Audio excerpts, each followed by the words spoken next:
The year is 2006. Microsoft's Xbox 360 has been on the market for a few months, and Sony's PS3 and Nintendo's Wii were still more than half a year from being released. In fact, Nintendo still hadn't even revealed the actual name of the Wii yet. Everyone just knew it by its codename, Revolution. And despite already knowing several things about it, such as its appearance, that it would have a unique controller, and it would not support HD resolutions, there were still many questions surrounding the mysterious console. Like, just how good would third-party games look? And what kind of experiences could they create on Nintendo's platform to take advantage of its new controller? One company decided to step up and answer those questions with an ambitious game unlike anything that had come before it. That company was Ubisoft. And the game was Red Steel. In this edition of Beating the Backlog, we'll go back to the game's reveal and look at how it tried to convince skeptical gamers that this was the dawn of a new era. Then we'll take a look at the final product and see whether or not it lived up to those promises. And finally, we'll look at how it holds up today, the best way you can experience it now, and if that changes anything. So sit back and relax as we hack, slash, and shoot our way through a look at the notorious Wii launch title.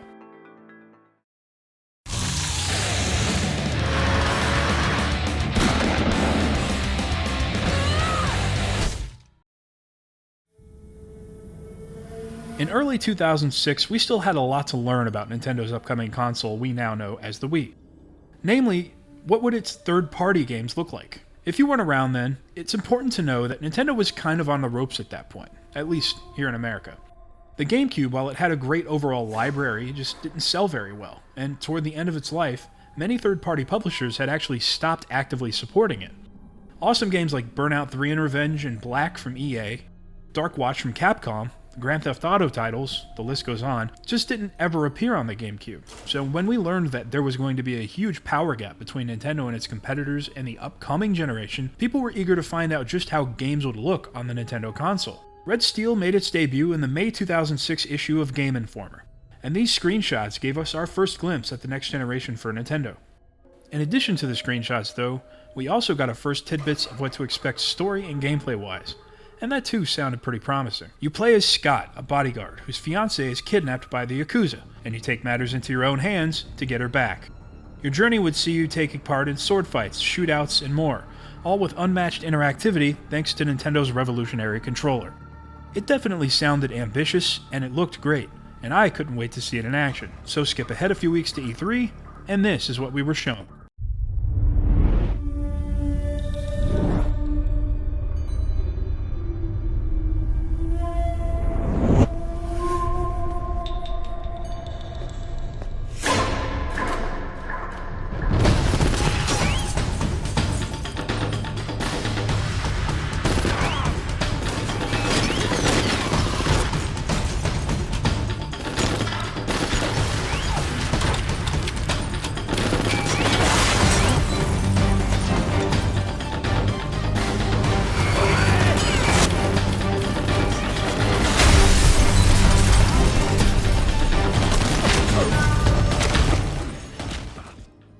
These kind of trailers would become a staple of early marketing for the Wii, full of laughable moments like players diving behind their furniture and multiplayer matches on uncomfortably crowded couches.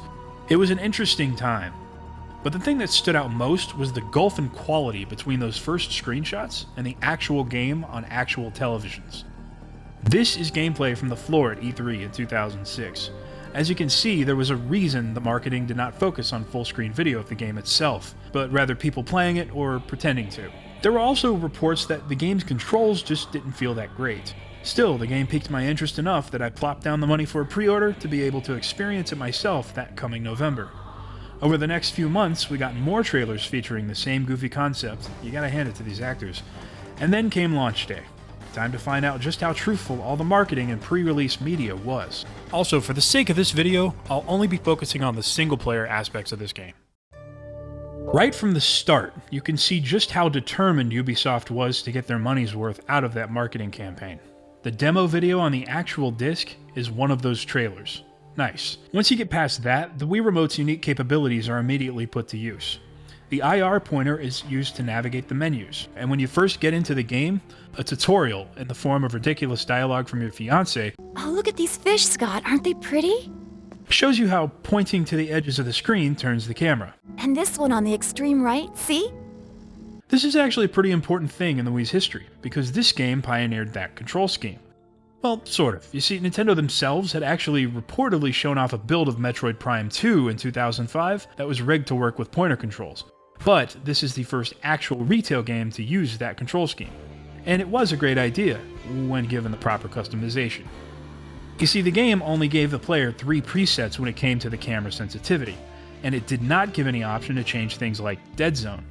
As a result, you're stuck with 3 settings that each have a gigantic dead zone and horrible turning speed, and this makes it rather difficult to turn smoothly. Thus, you often end up pointing wildly around the screen throughout the game in an effort to straighten out your view so you can shoot your enemies. Regardless though, the act of actually pointing at the screen and pulling a trigger is only matched by light gun games, which had largely become a thing of the past by this point, and that alone adds a lot. As for the game itself, it actually isn't too bad, but it suffers in some key areas.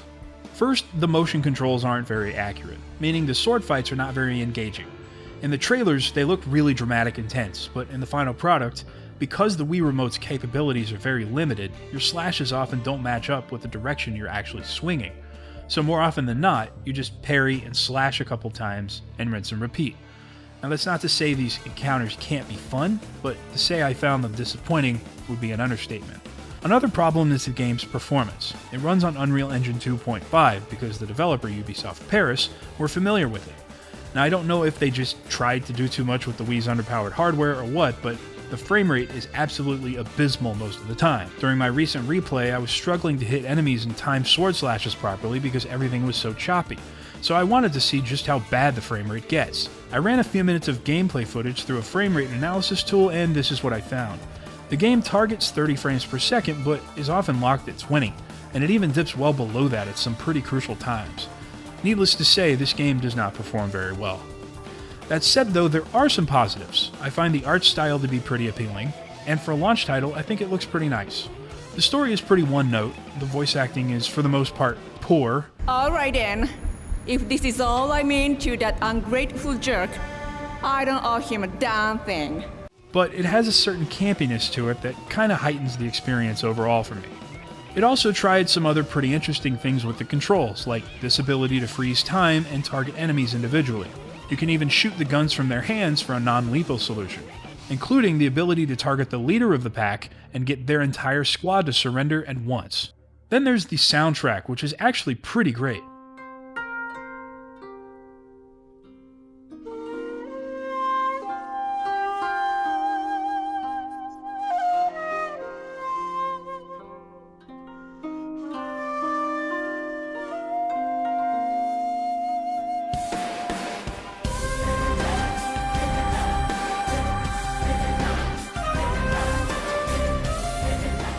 Composed by Tom Salta, whose resume includes a ton of games, including the Ghost Recon series, Crackdown, and most recently Wolfenstein Youngblood, it features some really high-quality production value and does a great job at setting the tone for each stage. It's also dynamic, so enemy encounters sound completely different from when you're just walking through a hallway. It's pretty cool stuff, and you'll find a link to a playlist for it in the description below. One thing that definitely stands out about the game, though, is despite the cover art itself having a bloody sword on it, and the game being called Red Steel, there is no blood, at least not from the enemies you face. It seems Ubisoft wanted a teen rating in hopes of reaching a bigger audience. As I'll touch on in a second, that may have worked, but it's still one of the strangest contradictions I've ever seen in a game.